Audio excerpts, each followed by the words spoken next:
All right, folks, I'm going to get started. Welcome back, everybody. Welcome to the second week that we're going to be meeting. This is the second out of around 16 meetings overall. So we're about an eighth of the way through by the end of today.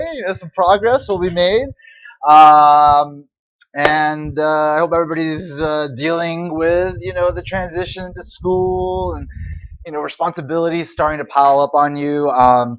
And you're completely committed to the experience at this point. Like, you have accepted that this is the reality that you have signed up for, and it is what is happening. You are a student. That is your priority.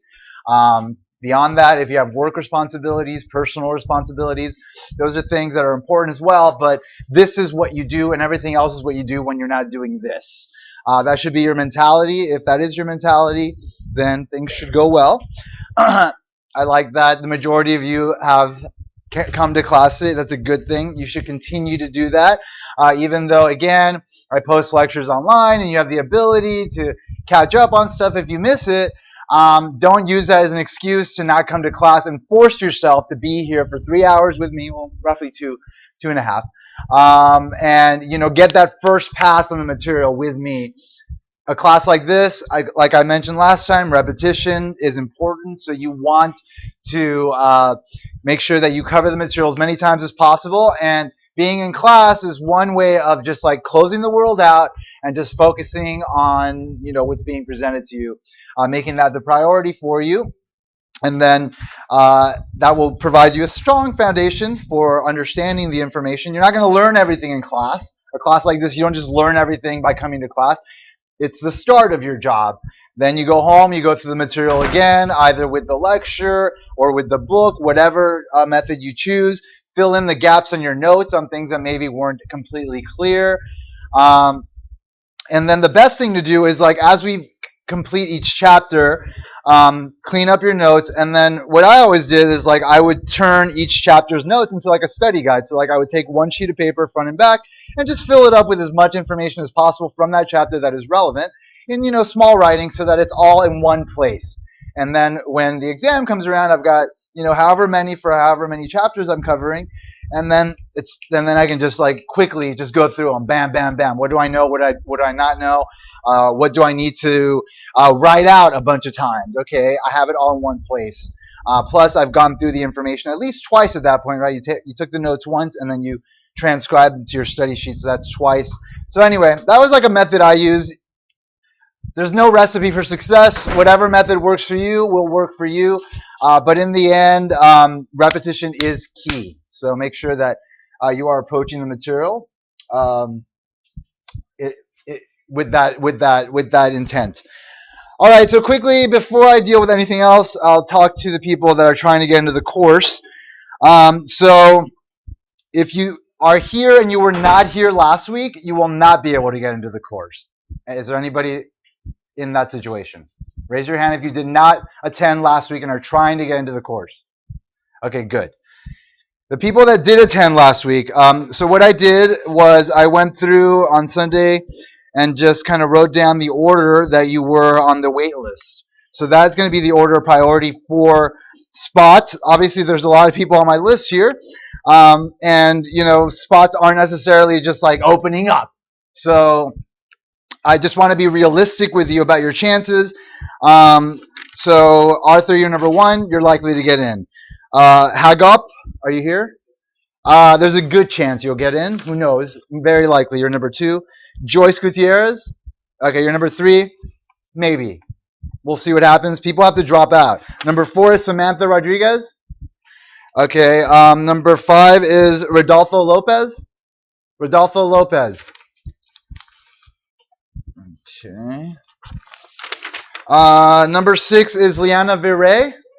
Okay, so you're number 6. I'm glad you're happy about that. Ningyu Sun. Ningyu Sun? Ningyu Sun? Okay.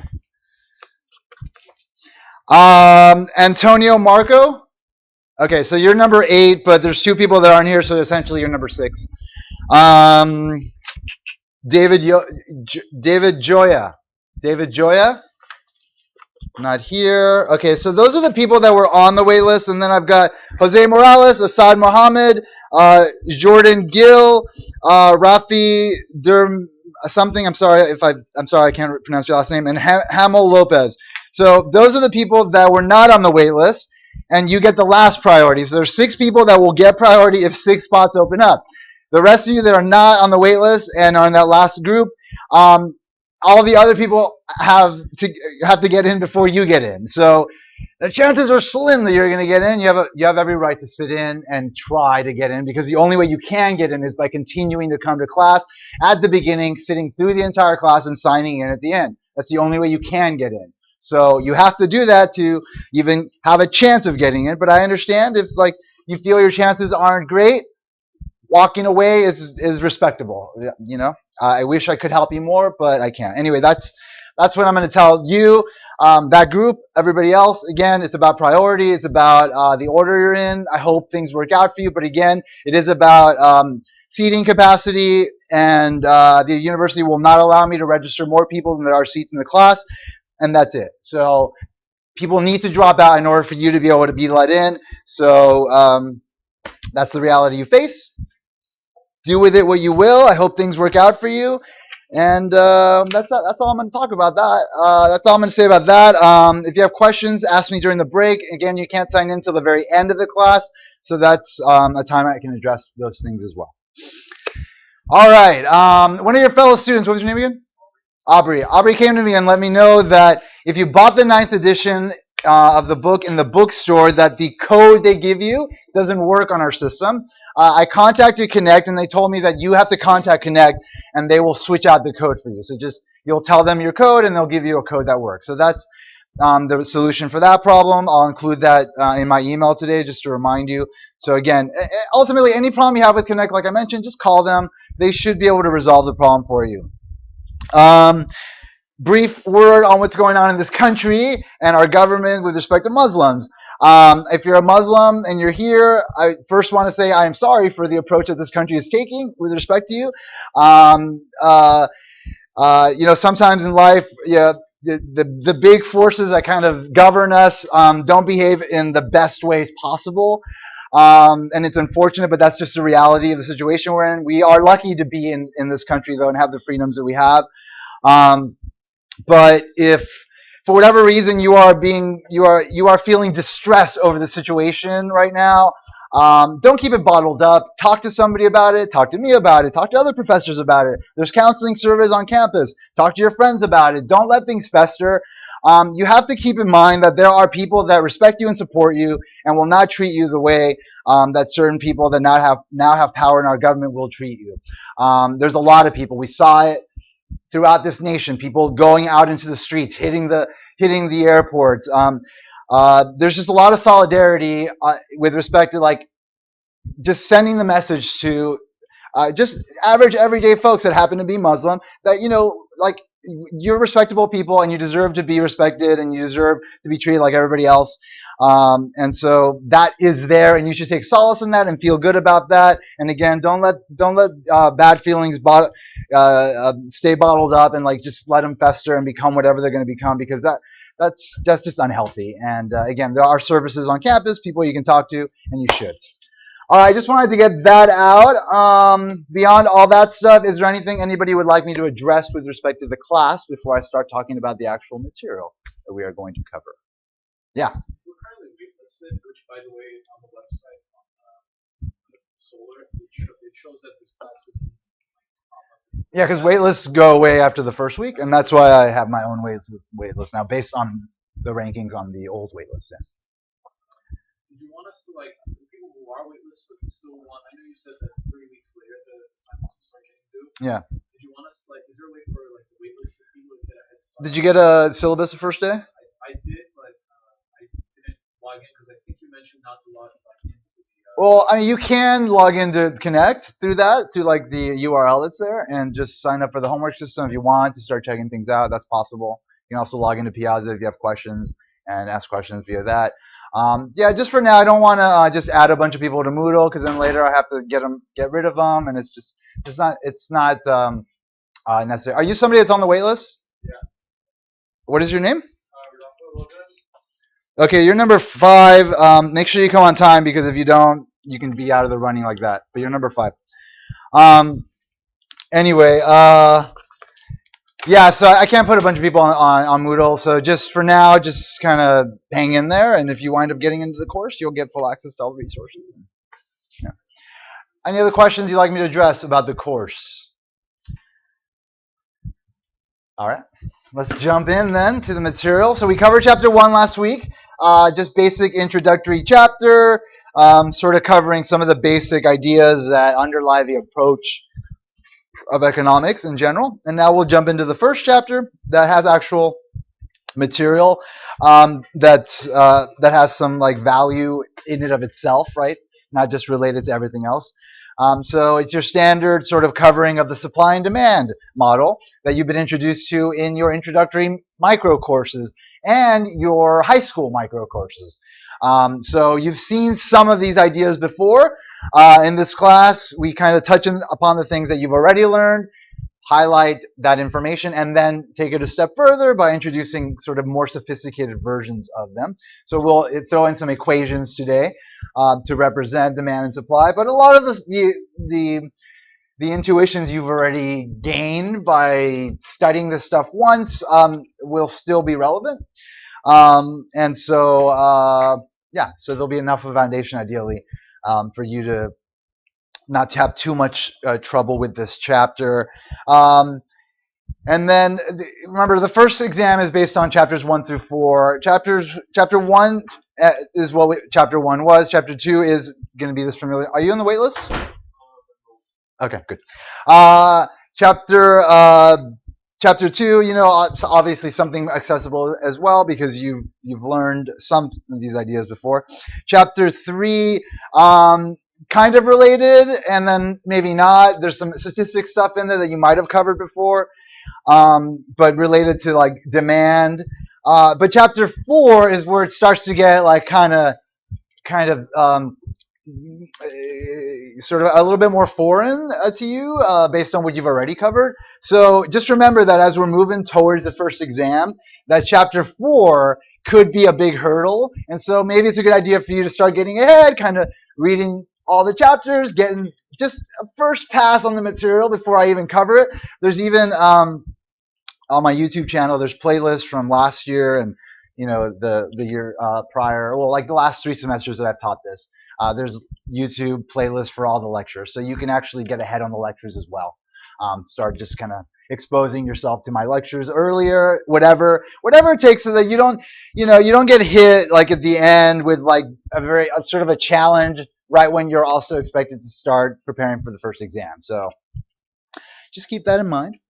Anyway, so chapter 2, we are dealing with market forces, demand and supply. So first we'll cover the demand side, then we'll cover the supply side. Then we'll cover the interaction of demand and supply via the market equilibrium. And then we'll talk about sort of distortions of the market via price restrictions, so like price floors and price ceilings that a government might impose on a market and what that does to the equilibrium in the market. Then we'll touch on comparative statics. So when we're talking about an equilibrium in a market, we're talking about a static equilibrium, one that doesn't change. So the market, if it's out of that equilibrium, will move to that equilibrium, then it'll just remain there. But if the market is in that equilibrium and something throws it off, then it will move to a new static equilibrium. And so what this chapter and this term is reflecting is the fact that we're going to study just the effects of shifts of supply and demand on that equilibrium, and then compare those static equilibriums. So that's what comparative statics is referring to. Obviously, when we get to it, it'll become a lot more clear. All right, so demand and supply. I'll get through. I'm not going to cover this. Let's just jump right into the chapter. All right, so demand, the demand side. Suppose a clothing manufacturer desires information about the impact of its pricing decisions on the market for, let's say, its jeans. It sells jeans in a small foreign market. So it wants to understand the relationship between the pricing that it could place on this good and how consumers in that market respond to changes in that price, right, with respect to how much they're willing to consume jeans. So to obtain the information, it might engage in market research to determine how many pairs of jeans consumers would purchase each year at alternative prices per unit. So that's one approach. They could do market research survey where like they survey a bunch of random people in the market and ask them, would you buy jeans at this price? Would you buy jeans at this price? How many jeans would you buy? That kind of thing. Just to kind of get that data and that idea. And then using that data, you could then use statistics to figure out what your actual demand looks like in that market. So this is a sample of the kind of data that might be generated. So here's the price of jeans going from $0 all the way to $40. We have an increasing amount of price as we move down the table. We see quantity of jeans sold at 80,000, obviously for $0. 80,000 people would just take a free pair of jeans. And at $5, that goes down a bit. $10 goes down a bit. So we can see that there's an inverse relationship between quantity demanded and price. As one variable moves up, the other moves down. As one moves down, the other moves up.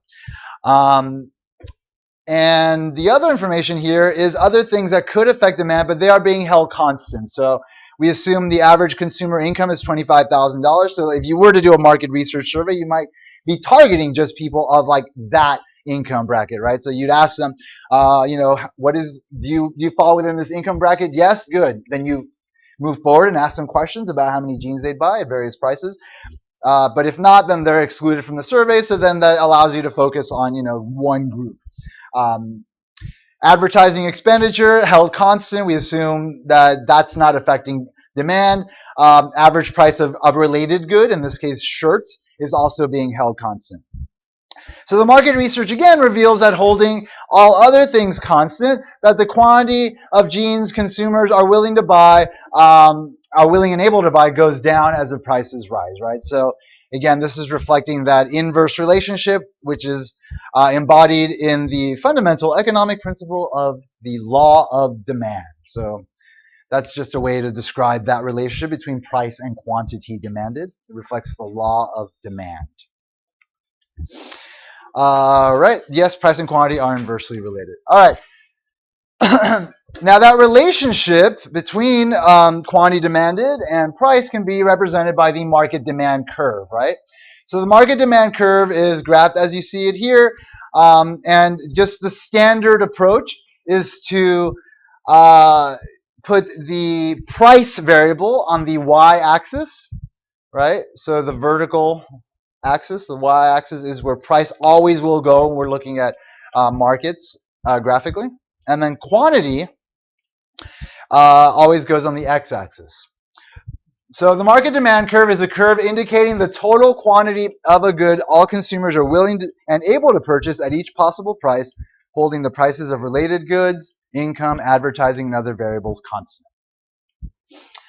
Now the reason why there's like this small discrepancy between what we see on the graph and the actual relationship that exists in nature between quantity demanded and price is because this concept was originally developed in the 1800s. So here we see that the dependent variable is price, implying that as quantity changes, price changes, right? But that's not necessarily how it works.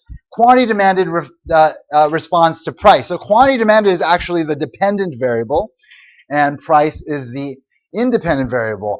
But in the 1800s, when Alfred Marshall, the guy that came up with this framework, the demand and supply framework, first kind of laid it out, in mathematics, it had not been established yet that the dependent variable, the one that's affected by the variable that's independent, is going to be on the y-axis. And so he put the independent variable on the y-axis instead of the x-axis. And so it's something that you just need to kind of be aware of, because when you start working with the math, then it kind of affects it, but we'll talk more about it when we actually look at the equation. All right, so the line is downward sloping, reflecting the law of demand, right? So as one variable increases, so as quantity increases, price decreases, and that's why, again, we have a negative slope.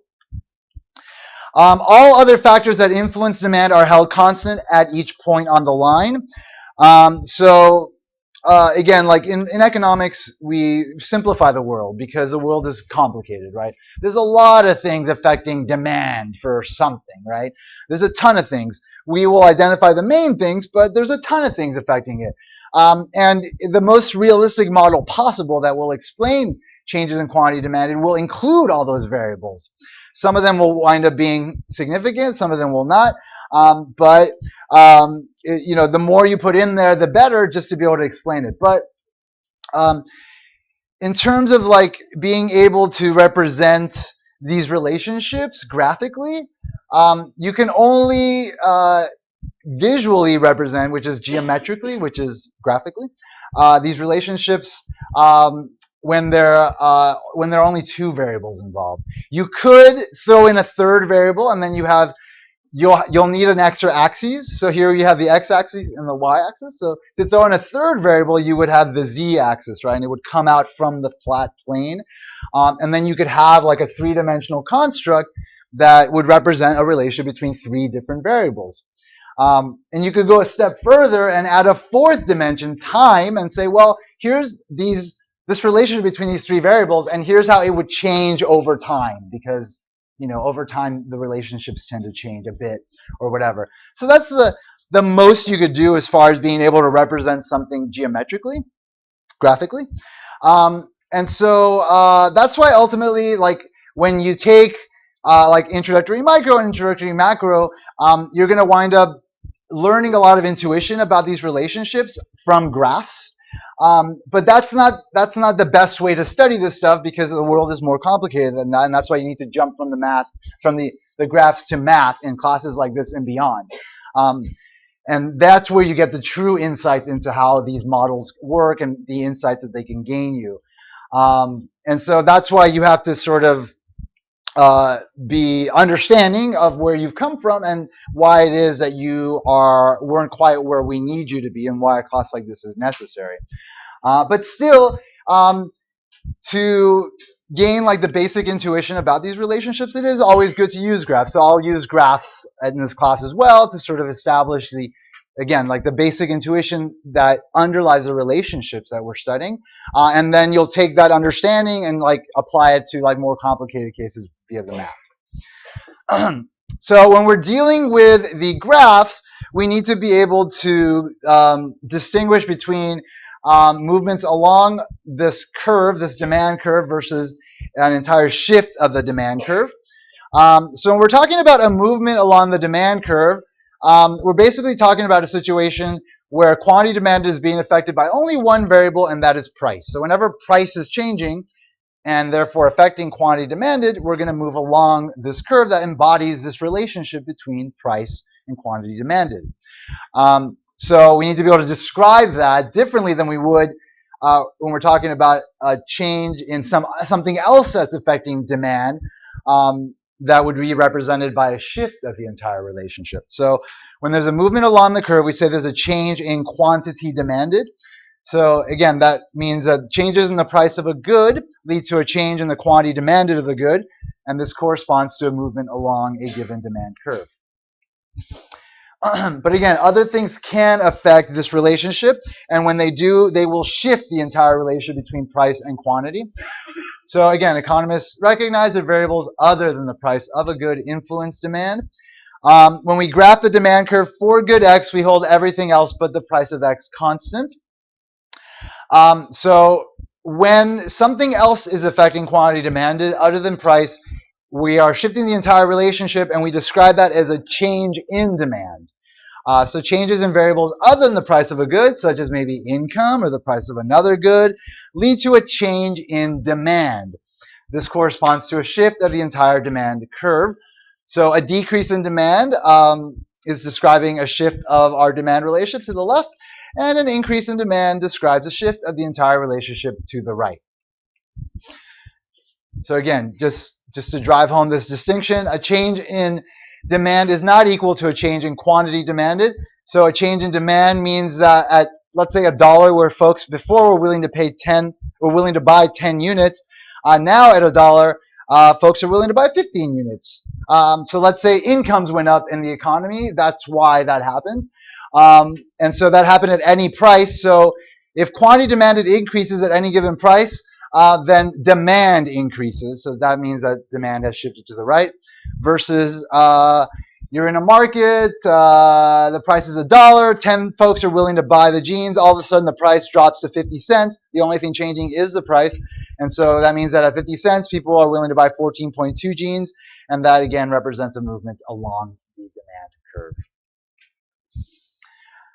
All right, but again, there are factors that will shift the entire demand, that will change demand. Although there's a lot, and we could talk about any number and how they would affect demand, there are 5 that will mainly be responsible for affecting demand. The first one is consumers' incomes, right? The amount that people are willing to pay. So I'll just list them here, and then I'll go through them in turn. The second one is price of related goods. The third one is advertising and consumer taste.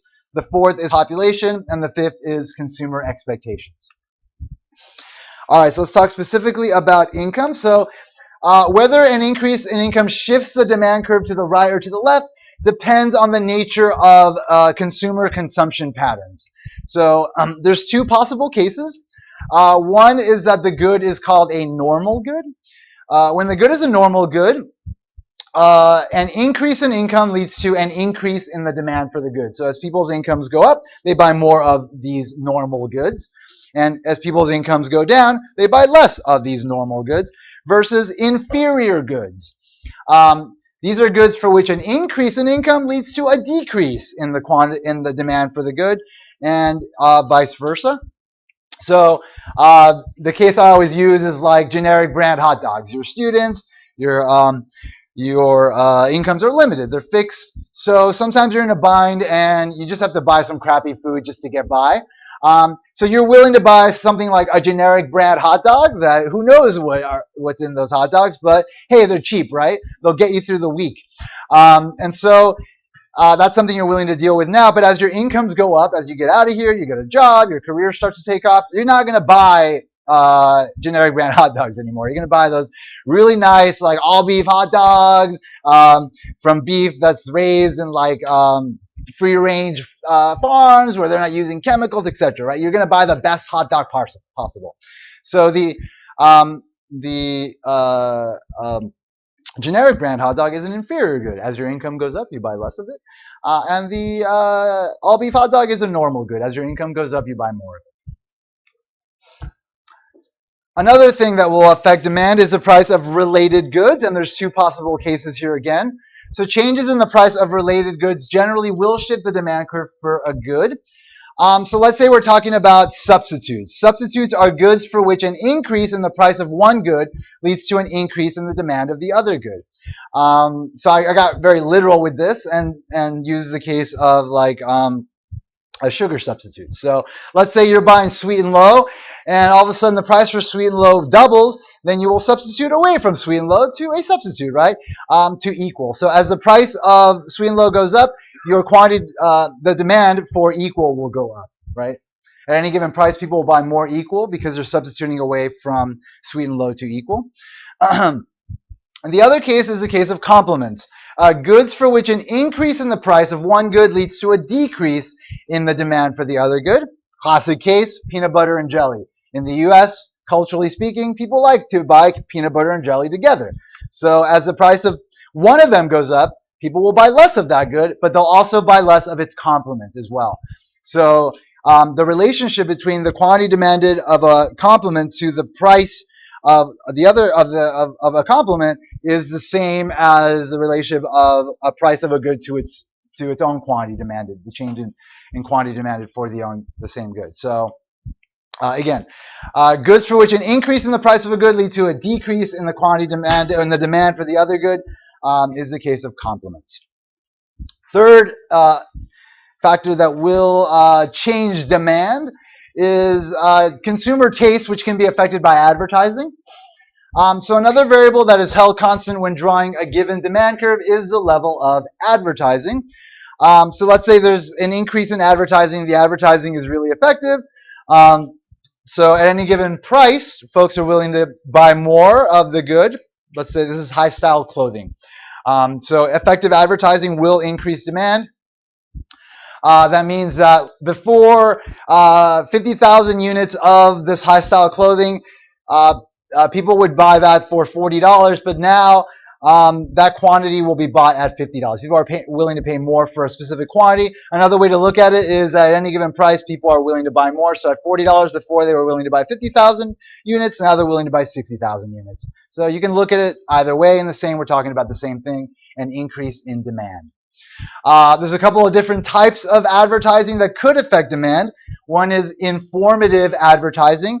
That's advertising often provides, this type of advertising often provides consumers with information about the existence or quality of a product, which in turn induces more consumers to buy the product. So it's just based on information. It just tells you more about the product versus persuasive advertising that sort of is meant to make a case why you should buy the good, not necessarily just based on facts, but trying to sort of get to your personal preferences, sort of engage those, maybe change your mind about the way you feel about certain things. So that's the other type of advertising that could have that same effect of increasing demand. So this is advertising that can also influence demand by altering the underlying tastes of consumers.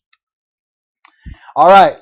Fourth factor that can change demand is population, right? How many people are in a particular market? So the demand for a product is also influenced by changes in the size and composition of the population. This is something that will affect individual markets, but if you remember from macro, the size of the population doesn't affect like the potential output of the entire economy. So economic growth is not due to changes in population, but population will affect individual markets. So I always use the case of the baby boom generation. After World War II, a lot of people died, so people came back and they're like, we need to make more people. So they did. They made a lot of people. And then that generation has sort of been traveling through time. First, they increased demand in the baby food market, right? There are a lot more babies at any given time than there were before. So at any given price, people were demanding more baby food.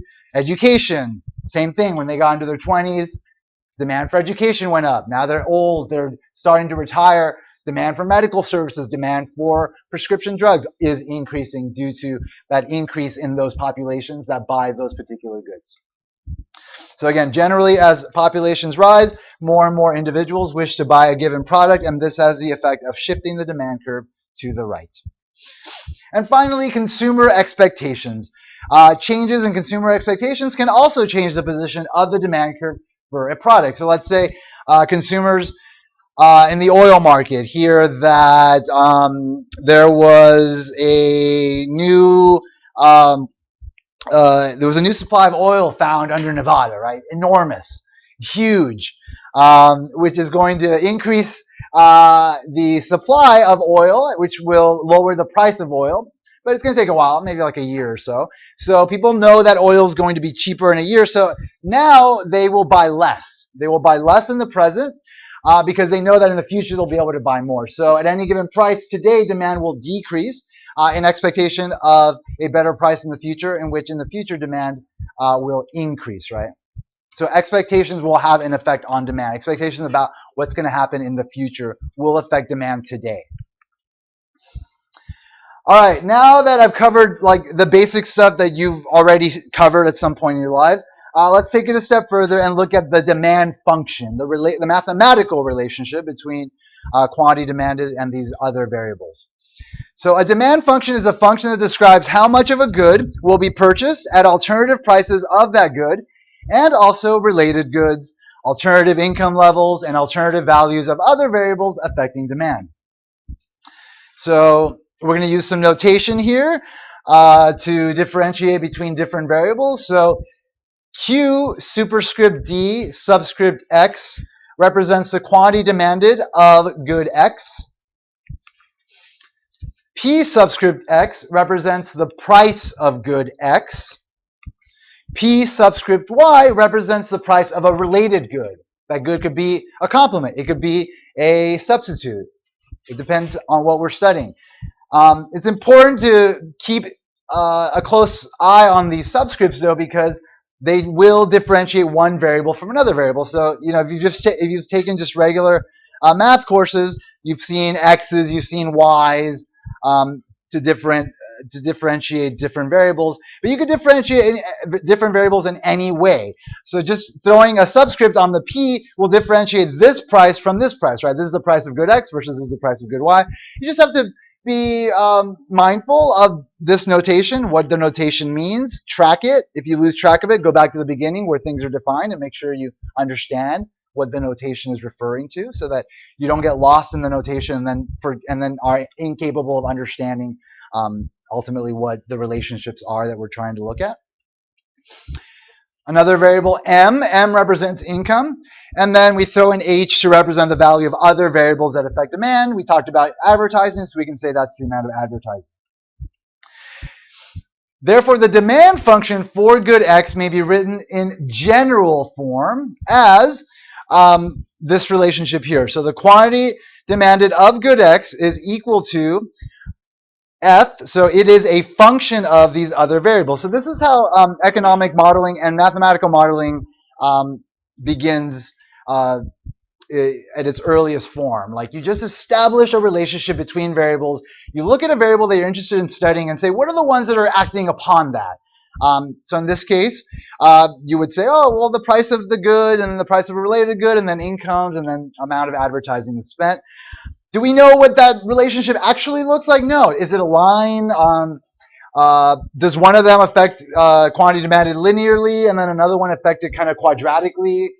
So it would be this variable squared plus maybe that one not squared. We don't know. All we know is that this relationship between the variables exists, and that quantity demanded is a dependent variable, and it is a function of these variables. So that's what this notation represents. Now, different products in different product markets will have different demand functions of different forms. So what that actual relationship will look like mathematically will be different depending on the markets that you might be working in. One very simple but useful form is the linear representation of the demand function. So let's say we put this relationship into a linear form via what you see here. So the quantity demanded of good X is equal to some constant plus, again, the price of X times some slope parameter, which is its marginal effect, representing a 1 unit change in the price of X, leading to an alpha X unit change in the quantity demanded of X, and so on and so forth.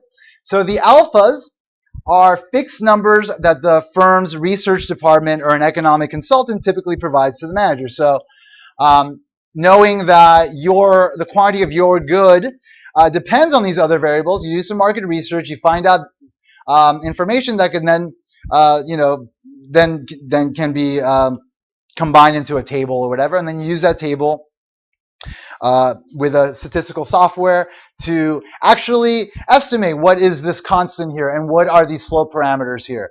But when we're talking about a general form where we don't know what these values are, and we want to represent these values in this equation that are not variables, so the variables we're interested in are the price of X, the price of Y, M, and H, then you'll use some other kind of symbols to represent those. In this case, we're using alphas, which is the letter A for the Greek alphabet. So you'll often see Greek letters representing these other parameters that affect the variables we're interested in, and we don't actually have values for them. Don't be intimidated by notation. Just try to understand it when you see it. Don't run away from it. Like I just explained what all of this means, so you should be comfortable with what it is. If you encounter these type of equations in the future, just try to figure out what all the symbols mean, because they mean something, and once you understand it, it's no longer intimidating. You got it up here, and you can move forward.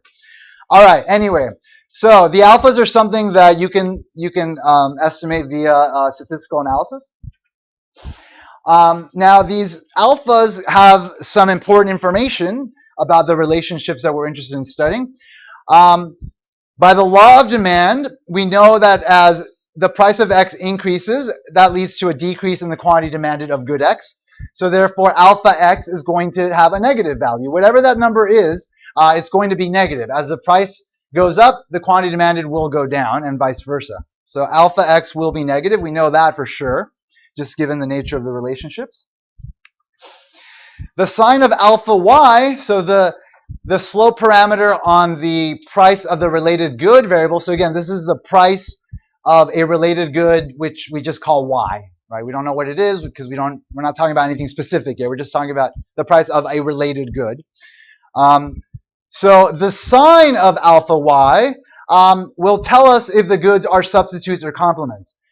If the goods are substitutes, then alpha Y is going to be positive, right? Because we know that as the price of the related good goes up, then the quantity demanded of the good we're thinking about is going to go up because people are going to substitute away from good Y to the good we're thinking about, X in this case. So, so you could actually use statistical analysis to figure out in a particular market if goods are substitutes, if consumers view the goods as substitutes by doing a statistical analysis of the various prices and the quantity demanded, and then your statistical program will tell you the sign of this variable, and then that sign will tell you information about how consumers view your products, whether they view them as substitutes or complements. If they view them as complements, then the sign of alpha Y will be positive. Will be negative, because again, as the price of the related good goes up. So again, let's say we're talking about peanut butter and jelly. So this is the amount of peanut butter that's bought. This is the price of jelly. As the price of jelly goes up, people are going to buy less peanut butter because they're complements. People buy them together. And so therefore, the sign of alpha Y will be negative. And that negative tells us that they're complements. With respect to the income, M, there's also a slope parameter, again telling us, so what each of these slope parameters tell us is if there is a 1 unit change in this variable, how much does quantity demanded of X change? How much does the dependent variable change? So that's what these values will tell us. We'll look at a specific example in a second. So the sign of this slope parameter, alpha M, will tell us if the good is a normal good or an inferior good. If the good is a normal good, then as incomes go up, people will buy more of this good, so this will be positive, right? So alpha M will be positive. If the good is an inferior good, as incomes go up, then quantity demanded will go down, so alpha M will be negative. So the information summarized in a demand function can be used to graph a demand curve. So now we're going to see how we can go from a more complicated case to an actual graph that requires more simplicity. Since again the demand curve is a relation between price and quantity only, a representative demand curve holds everything but price constant. So these other variables will be held constant. I didn't say anything about H because we talked about it as being advertising. So this could be the extra amount of quantity demanded as a result of $1 extra spent on advertising. Or it could be something else, whatever. It's just there as a placeholder. All right, so let's say that your research department has done market research in your market, and they've actually estimated all the parameters. So here's alpha 0, it's 12,000, that's our constant. Alpha 1 is the marginal effect of the price of X, so that means that as the price of X goes up by 1 unit, the quantity demanded of good X goes down by 3 units. That's what that is telling us. As the price of Y goes up, the quantity demanded of good X goes up by 4 units. So as the price of Y goes up by $1, people demand more of good X by 4 units. What does that tell us about the relationship between goods X and goods Y? They are substitutes, right? As the price of good Y goes up, people substitute away from Y to X, and so this is positive, right? It increases quantity demanded by 4 units. This tells us that each extra dollar of income that consumers have in this market leads to a 1 unit decrease in the quantity demanded of good X. So what type of good is that? It's inferior, right? As incomes go up, quantity demanded goes down. That's what that is telling us. And then this tells us if we say it's advertising, $1 extra spent on advertising leads to 2 units more bought of the good. So let's say we want to look at this graphically, but only the relation between quantity demanded and its own price. So we can plug in some values. So let's say we have the values that we need. So if you plug in PY equals 15, income equals 10,000, and H equals 2,000. If you plug those in and then add them to 12,000, then what you wind up getting is QDX, the quantity demanded of good X, equals 6060 minus 3px.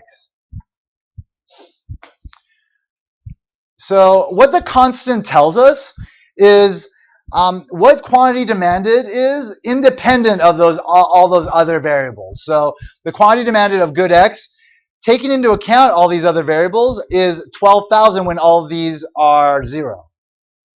That's what the constant tells us. So having given these variables actual values, they've been incorporated into our constant. That means that our quantity demanded of good X, independent of the price, is 60/60. That means there's something else causing that demand that we aren't including in our equation. That's what that's telling us. All right, so we graph this relation with the price of the good on the vertical axis, as I mentioned, and the quantity demanded on the x-axis. But again, that does not reflect the relationship that we see mathematically, because here the dependent variable, the y variable, is q, and here it's price. So we need to convert this into the right form in order for it to reflect what we see graphically via a little bit of algebra. So here we want to solve for the price of x in terms of this quantity variable. So here, if we add 3px to both sides, that'll get that variable to the left side. And then we want to get this variable to the right side, so we want to subtract this from both sides. So I subtracted q dx from both sides there. The q dx's drop out there, the 3px's drop out there, and we're left with 3px equals 660 minus q dx. And now you want to isolate your dependent variable here, which is the price of x. So you divide the whole thing by 3. And then that gets us to this equation that actually represents the equation for this line as it's graphed. This is what's called the inverse demand function. So when you take our demand function and you turn it into an inverse demand function to accurately reflect what you see graphically, we call it the inverse demand function. Just be aware of that distinction. It's important. It's, again, a relic of just old methods that developed ideas at a time when things weren't standardized, and so it's just something you kind of have to deal with in this context in the economic field. All right, so that is the equation we're looking at. That tells us the relation between these two variables, holding these other ones constant. Any questions about anything I just did? So again, just make sure to cover this stuff again. Like, obviously, we're going to cover a lot of things, and even if we're tracking it, even if as we're going along, you're tracking it well and you understand everything, you feel good about it, we're going to cover a lot more stuff before, like, the first exam, So you're going to forget some of this stuff. So that's why it's important for you to go home at some point during this week, go over all of it again, make sure you understand everything that I covered. Even if you wind up kind of forgetting it by the time the exam comes around, you know that you got it at one point, versus you don't take the time to do that, and then the week of the exam you're actually trying to learn things for the first time rather than review. Bad choice, bad outcome, bad in general. So you never want to do that. You never want to leave actual learning till the time right before the exam. You want to learn the stuff before the exam. Yeah, maybe you don't have it down completely, but at least if you've covered it enough and you got it at one point, you're just remembering what you got before the exam versus like trying to learn a bunch of stuff. Recipe for disaster. All right, let's move on to the concept of consumer surplus. So if you remember from your introductory micro course, there's a thing called consumer surplus and producer surplus.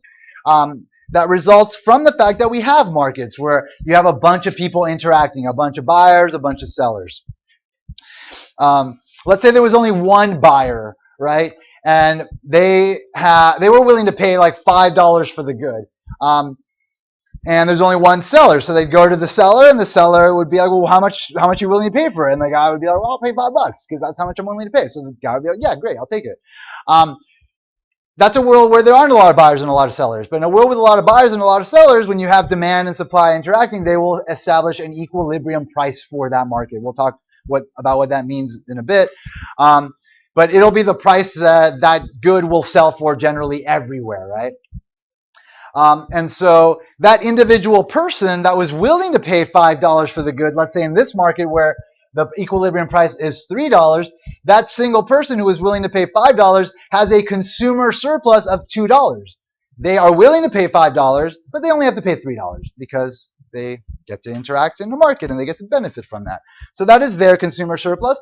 And if you take all the consumers that are willing to pay more than the $3 that the market is charging, then all of them have a consumer surplus of some amount. And if you combine all of them, the area under this triangle will give us the actual value of the consumer surplus in the market, which is a very useful tool, especially for managers, which we'll talk about right now and later on in the course. So again, now we're going to show how a manager can use the demand curve to ascertain the value a consumer or group of consumers receives from a product. So the concepts developed in this section are particularly useful in marketing and other disciplines that emphasize strategies such as value pricing and price discrimination, things that we'll talk about more as we get to the end of the course. So again, the concept of consumer surplus basically means that it embodies the idea that the value is sorry, it's hard to go from the word to the sentence sometimes, but anyway, it's the value consumers get from a good but do not have to pay for, right? So again, this person willing to pay $5, they only have to pay $3. So the extra value, the difference is the value they're getting from the good they don't have to pay for. They have a consumer surplus of $2. So the total consumer value is going to be the sum of both of these areas, both the consumer surplus, the excess value the consumers get from the market, plus the value they actually pay for. So the price, the $3 times the quantity, so $3 times $2 represents their expenditures. From the perspective of the firm who's collecting the money, it is revenue. So expenditure equals revenue, just depending on the perspective, whether you're looking at it from the consumer standpoint or the producer standpoint. So part of the value that consumers have for the good is embodied in what they spend on it. The other is embodied in their excess willingness to pay that they don't have to give up. And again, that the total value is a sum of their expenditures plus their consumer surplus. So more generally, consumer surplus, again, is the area above the price paid for the good and below the demand curve. So it's this triangle bounded by the demand curve and the equilibrium price. So we'll do a quick demonstration problem to learn how to calculate our consumer surplus. When we're dealing with a linear demand curve, the consumer surplus can be calculated by getting the area of a triangle, right? So if you go back to your 6th grade bodies and you just remember that equation for the area of a triangle, 1/2 the base times the height, you can use it to quantify the actual consumer surplus in this market. So let's say we're talking about the typical consumer demand for a Happy Beverage Company's product, and it looks like that in the figure. At the market price of $3, the question is how much revenue will the firm earn and how much consumer surplus will the typical consumer enjoy? So as I mentioned earlier, expenditure and revenue are the same. Revenue is price times quantity, so that's the amount being spent from the perspective of the firm. In this case, the price is $3. The quantity demanded at $3 is 2. So the revenue is going to equal $6, right? And that equals expenditure. So again, we've got $6 there. And geometrically, it's represented by the area of this rectangle, right? The base times the height. Base is 2, height is 3, so price times quantity. The shape of the consumer surplus with a linear demand curve is a triangle, as I mentioned. So the area of a triangle is, again, 1/2 the base times the height. What is the base of this triangle? 2, right? What is the height of this triangle? 2 again, right? So the area of a triangle is 1/2 the base, which is equal in this case to 2, and the height. The height of the triangle can be calculated by looking at the choke price. It's the price at which quantity demanded is 0, so it's also the y-intercept for our demand curve, minus the equilibrium price that we're looking at. In this case, it's $3. So 5 minus 3 gives us the height of this triangle. So consumer surplus equals 1/2 2 times 2, which is equal to, obviously, 2. So we are calculating how much consumer surplus and revenue the firm will enjoy. We've done both of those. The next question is, what is the most a consumer would be willing to pay for a bottle containing exactly 2 liters of the firm's beverage? Well, it turns out that you can charge the consumer for a 2-liter bottle what they value, what their total value of the good at 2 units. So if you sum the consumer surplus plus their expenditure, that'll tell you how much the consumer is willing to buy a 2-liter bottle of this happy liquid, whatever it's called. So the total value of 2 liters of the firm's beverage to a typical consumer, again, is the sum of expenditure and consumer surplus. So the total consumer value is 2 plus 6, which is equal to $8. So this is also the maximum a consumer would be willing to pay for a bottle containing exactly 2 liters of the firm's beverage. So this example highlights how useful consumer surplus can be for businesses. If businesses have what's called market power, the ability to price differently in different situations, which we'll talk about a lot when we get to the second part of the course, then they can employ strategies like this to extract as much consumer surplus as possible, right? They don't just want to leave this value, this excess value on the table. They want to get it, right? So they have strategies to do that. One of them is like bundling the goods in like packages, or in this case, larger quantity receptacles. So expressed differently, if the firm sold the product in 2-liter bottles rather than in smaller units, it could sell each bottle for $8 to extract all consumer surplus. Understanding this line here and what the market they're dealing with, they can then calculate the consumer surplus and then get to that $8 number, which can then give them the exact amount that they need to charge for that 2-liter bottle. All right, let's turn to supply and start talking about it a bit, and then we'll take a break in about 20 minutes. A little bit less. All right, so the second half of the forces that determine the price in a market is the market supply. So in a competitive market, so this model that we're looking at is a model of a perfectly competitive market, which is the extreme end of the competitive spectrum that a firm can operate in. It's as competitive as a market can get versus the least a competitive a market can get, in which there's only one seller, and therefore you have a monopoly. So the demand and supply framework that you've always studied is a model of perfect competition, or just a competitive market. And in those markets, there's a bunch of sellers, so many that no individual seller has any kind of leverage in that market. So that's part of the nature of this type of market that we're looking at. Also, they're all selling pretty much the same thing. And the kind of markets we're generally talking about are markets for what are called commodities. So goods like oil, wheat, cotton, steel, things that are very generic that like an individual firm can't say, this is my version of steel. Look, it's different from their version of steel. Buy mine versus theirs at a slightly higher price. They can't do that because it's all the same. You try to charge a little bit higher for something like that, there's a bunch of other buyers that people will substitute to, and you'll lose all your business, right? So that's the kind of market we're dealing with when we look at the supply and demand framework, a competitive market. So again, you're going to have a market supply curve. In this case, it's going to be upward sloping.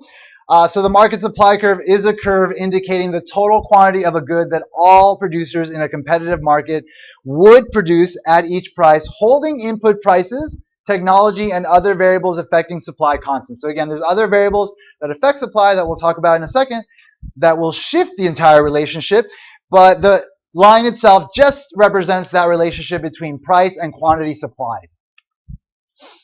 When we're talking about a movement along the curve, we're talking about a change in quantity supplied. Changes in the price of a good lead to a change in the quantity supplied of that good. This corresponds to a movement along the supply curve. So when price is the only thing changing, quantity supplied will respond to that via a movement along the curve.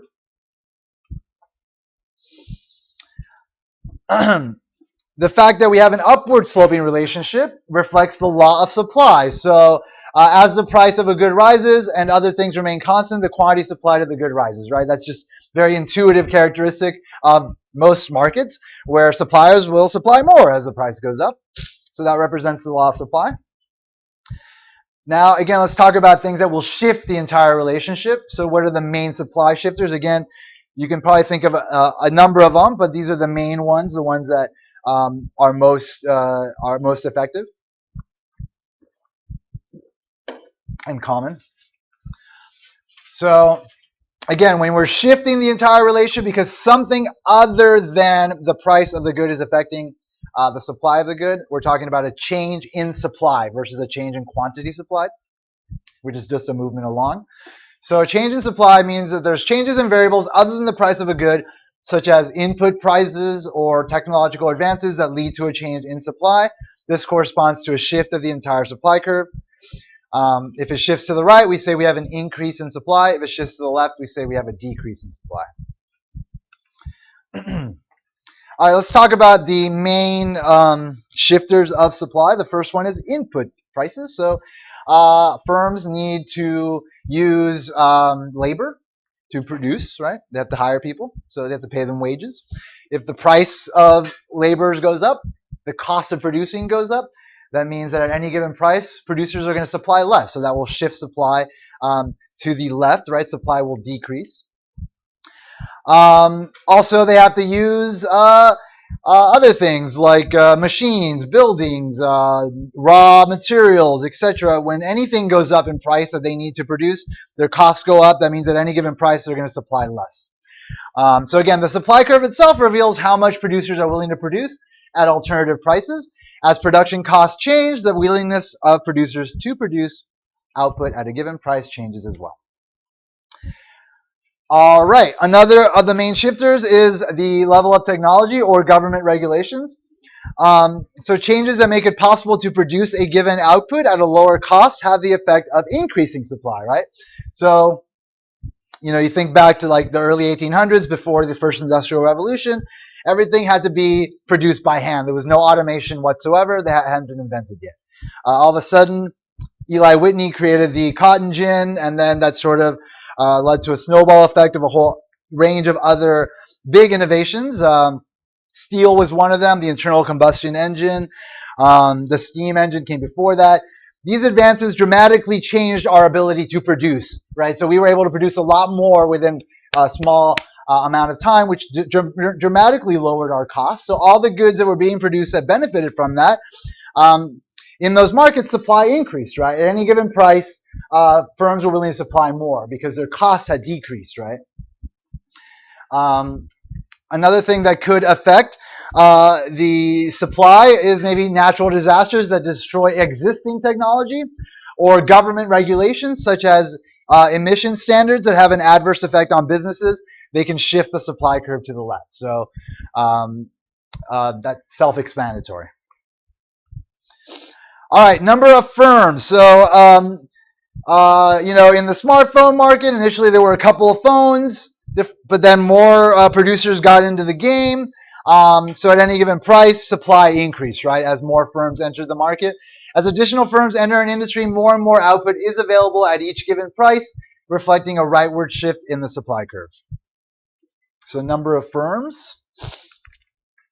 Substitutes in production. So many firms have technologies that are readily adaptable to several different products. So if you think of like automakers, they can convert a truck assembly plant into a car assembly plant by altering their production facilities slightly.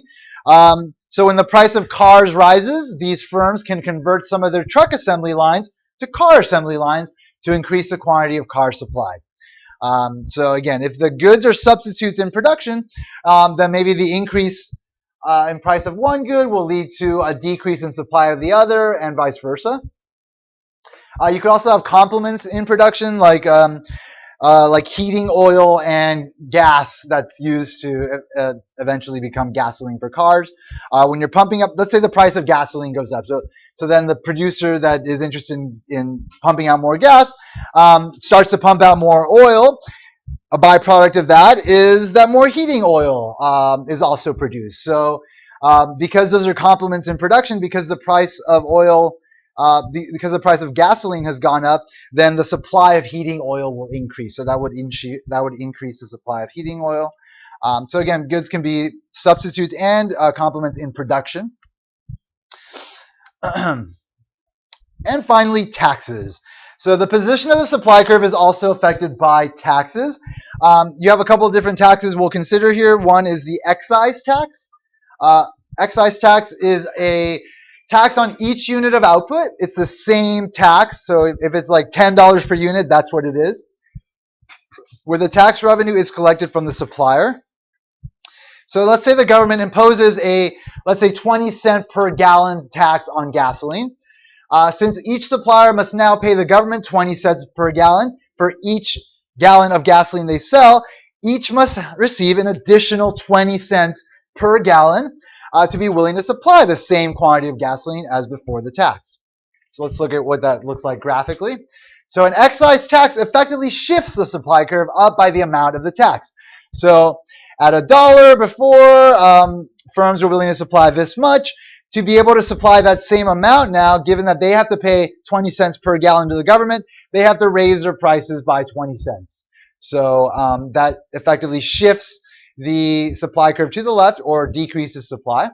So note that at any given price, producers are willing to sell less gasoline after the tax than before. So another way of looking at it is that at $1, they were willing to supply this much, but now they're only willing to supply this much, significantly less. So an excise tax, again, has the effect of decreasing the supply of a good. Another form of tax often used by a government agency is called an ad valorem tax. Ad valorem is a Latin phrase. It literally means according to value. The standard tax that we pay for our goods at convenience stores, the sales tax, is a well-known example of the ad valorem tax. And an ad valorem tax is a percentage tax, right? We pay a percentage of what we pay in sales tax on everything we buy. It's according to the value. It's an ad valorem tax in contrast to an excise tax. So that has a slightly different effect, but ultimately the same as far as like increasing or in this case decreasing supply. But it decreases supply slightly differently. So in this figure we have the supply curve for backpacks before the introduction of, let's say, a 20% ad valorem tax. So notice that for 1,100 units, backpacks are offered for sale. 1,100 units of backpacks are offered for sale at a price of $10. And at a price of $20, the firms are willing to supply $24.50. But once the 20% tax is implemented, the price suppliers will collect for each unit goes up by 20% at that output level. So for that 1,100, initially they were willing to supply it for $10, but now they have to charge that extra 20%. So 20% of $10 is $2. So they're willing to supply that 1,100 for $2 more at $12. The $24.50 though, before was being supplied at $20. Now we have to increase that by 20%, so that's $4. So to supply the same amount, $24.50, the firm now is going to charge $24 for that amount. So the ad valorem tax will rotate the supply curve clockwise, and the new curve will shift farther away from the original curve as the price increases, as we see here. As the price goes up, we see that the distance between these curves increases, again, because it's an ad valorem tax, a percentage tax, a sales tax. But again, the supply curve has essentially shifted to the left, and so it has the same effect, the tax, of decreasing supply, just in a slightly different way. And finally, producer expectations. So if producers expect prices to rise in the future for oil, let's say, then they'll supply less oil today because they know they'll get more in the future and vice versa. So again, what they expect will happen in the future will affect their supply today. So if they expect prices to go up in the future, then supply will decrease. So at any given price, supply will shift to the left and vice versa. All right, that's what I said. All right. All right. Why don't we take a break? Let's come back at 8:30.